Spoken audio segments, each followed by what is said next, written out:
Hi, I'm Martin Sharp, award-winning speaker, author, mentor and consultant, and I'm here today to talk to you about something which I find really important, because when you don't do this, you're in a position where sometimes people just will not give you the attention that you need. But when you do this, not only will give you that attention, but you'll find that no matter how complex the subject, they will see you as being an expert and an authority. What we're talking about here is a simple thing of making sure your work looks good.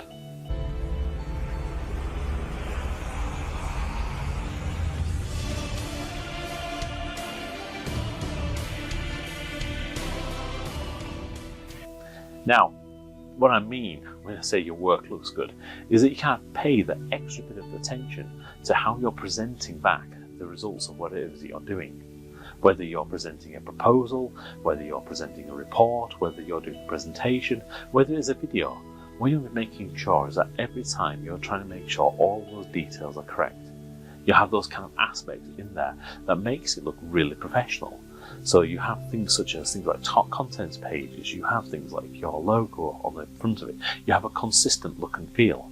When I work with my clients, the one thing I warn them is that they shouldn't actually make it look like what I would consider a church newsletter, where it feels like it's been put together by 6, 7, 8 people with different fonts, different styles, different fit looks, different colours, and that the document itself just looks like a bit of a mess. Now, when you present this to your client or to the person you're working with, what kind of impression do you think they're going to have of the work that you've got? They're probably going to think that the messiness of the document that you're presenting is a reflection actually of the work that you've carried out. The probability is that that's not a true reflection, because you're an absolute professional, right? And we know that the quality of what you're putting in for the work that you're an expert in is probably outstanding. So you need to make sure that everything else that goes around it is also kind of presenting that same thing, because people will judge you, as daft as it sounds, on the most silliest of things.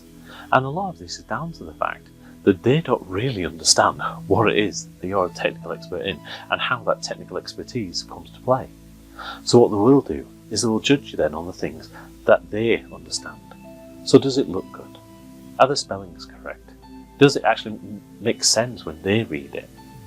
And these are the kind of things that they'll be looking for when they don't understand the technical aspects of what it is that you're delivering on.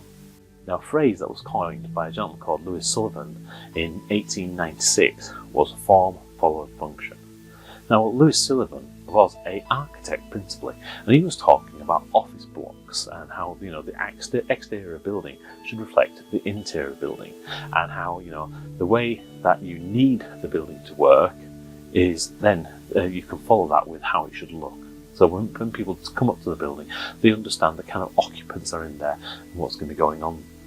Now, this kind of phrase has been taken on by so many other people, and I've heard it so much inside the design realm, and certainly from marketeers, where they kind of turn it around and say function follows form sometimes. But this makes no sense. If your work doesn't really reflect the kind of thing that you're doing, then the reality is you're not giving true value back to your client. So your expertise has to come out inside those documents, the function of what UI you're creating them. And then the form, how it looks, always comes secondary in the way that you make it look, the way it's presented, and the way you make it happen. And this is known throughout all of the industry. I mean, Steve Jobs was probably one of the biggest proponents of providing the best looking gadgets, the most easy to use gadgets. And one of the things he said is he wants his interface to be lickable. Absolutely amazing. And that's what you're going to be aiming for, that your work truly represents what you do. So are you going to go away and make sure that your work truly represents what you've got? Are you going to spend that little bit extra time just to make it look absolutely fabulous before you give it to your client? Are you just going to give them that shoddy piece of work and hope to God they'll read the content? Hi, I'm Martin Sharp. Have a great weekend.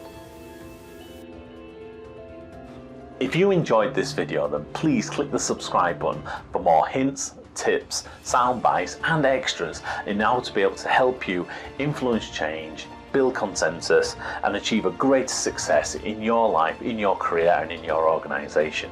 So click that subscribe button now.